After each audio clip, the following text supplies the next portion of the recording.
অনুপ্রবেশ রুখতে কেন্দ্রের একটাই নীতি, ডিটেক্ট ডিলিট ডিপোর্ট।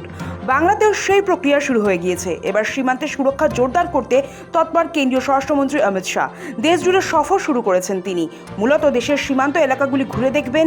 তার সফর তালিকায় রয়েছে পশ্চিমবঙ্গ। জানা গিয়েছে আগামী জুনের মাঝামাঝি পশ্চিমবঙ্গ সফরে আসছেন কেন্দ্রীয় স্বরাষ্ট্রমন্ত্রী অমিত শাহ।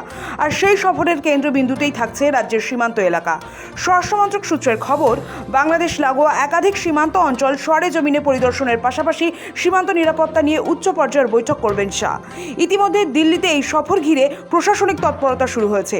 সূত্র বলছে, সীমান্তে অনুপ্রবেশ, গবাদি ও মাদক পাচার, জালনোট চক্র এবং সীমান্তবর্তী এলাকায় নিরাপত্তা ব্যবস্থার ফাঁকফোকর সবকিছু নিয়েই বিস্তারিত পর্যালোচনা করতে চান স্বরাষ্ট্রমন্ত্রী। বিএসএফ এর শীর্ষ আধিকারিকদের পাশাপাশি রাজ্যের মুখ্যমন্ত্রী শুভেন্দু অধিকারী সহ প্রশাসনিক কর্তাদের সঙ্গেও তার বৈঠকের সম্ভাবনা রয়েছে। সীমান্তবর্তী জেলাগুলির জেলা প্রশাসন ও পুলিশ কর্তাদেরও প্রস্তুত থাকতে বলা হয়েছে বলে খবর।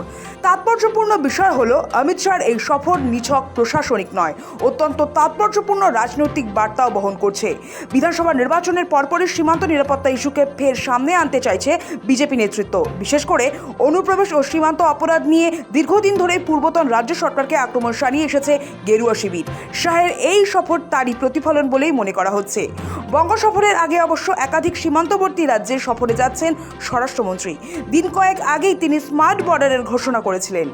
মূলত সীমান্ত এলাকাগুলি দুর্ভেদ্য করে তুলতেই এই বিশেষ প্রকল্পের ঘোষণা করেছেন।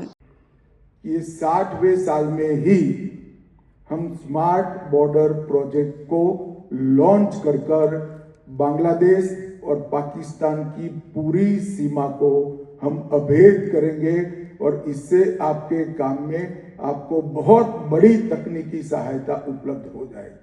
রাজ্য সফরে এসে এই প্রকল্প নিয়েও সীমান্তের রাজ্যগুলির সঙ্গেও কথা বলবেন অমিত শাহ। আগামী মাসেই আসছেন পশ্চিমবঙ্গে। 15ই জুন রাজ্যে পা দেবেন তিনি। ভারত বাংলাদেশ সীমান্তে বিএসএফ এর কাজ সরেজমিনে খতিয়ে দেখবেন। জানা গিয়েছে পশ্চিমবঙ্গের সীমান্ত এলাকার কোনো একটি বিএসএফ পোস্ট ঘুরে দেখবেন তিনি। এছাড়া সীমান্ত লাগোয়া জেলার ডিএম, এসপি, পুলিশ আধিকারিক, রাজ্য সরকারের শীর্ষ আধিকারিক, বিএসএফ এবং কেন্দ্রীয় স্বরাষ্ট্র মন্ত্রকের আধিকারিকদের নিয়েও বৈঠক করবেন। বাংলায় বিজেপি সরকার ক্ষমতায় আসার পরই বিএসএফকে জমি হস্তান্তরের প্রক্রিয়া শুরু করে দিয়েছে রাজ্য। সীমান্ত সুরক্ষা নিশ্চিত করতে ইতিমধ্যেই স্থানীয় পুলিশ প্রশাসনের সঙ্গে একযোগে বিএসএফকে কাজ করার নির্দেশ দিয়েছেন স্বরাষ্ট্রমন্ত্রী। তারই মধ্যে অমিত শাহের সীমান্ত সফর বেশ তাৎপর্যপূর্ণ। জনবিন্যাস পরিবর্তন রুখতে অনুপ্রবেশ সম্পূর্ণভাবে বন্ধ করতে চায় সরকার। জানা গিয়েছে 4 রাজ্য সফরের পর স্মার্ট বর্ডার বাস্তবায়ন নিয়ে আগামী দিনে পশ্চিমবঙ্গ, অসম এবং ত্রিপুরার মুখ্যমন্ত্রীদের সঙ্গে বৈঠক করবেন কেন্দ্রীয় স্বরাষ্ট্রমন্ত্রী অমিত শাহ। সব মিলিয়ে দেশের আন্তর্জাতিক সীমান্তে নজরদারি আরও শক্তিশালী করা, প্রযুক্তি নির্ভর নিরাপত্তা ব্যবস্থা বাড়ানো এবং সীমান্তরক্ষী বাহিনীর সঙ্গে সরাসরি সমন্বয় গড়ে তুলতেই এই ধারাবাহিক সফরসূচি নেওয়া হয়েছে। তবে রাজনৈতিক পর্যবেক্ষকদের একাংশের মতে পশ্চিমবঙ্গ সফর ঘিরেই এখন সবচেয়ে বেশি আগ্রহ দিল্লি ও রাজ্যের রাজনৈতিক মহলে। ব্যুরো রিপোর্ট, সময়, কলকাতা।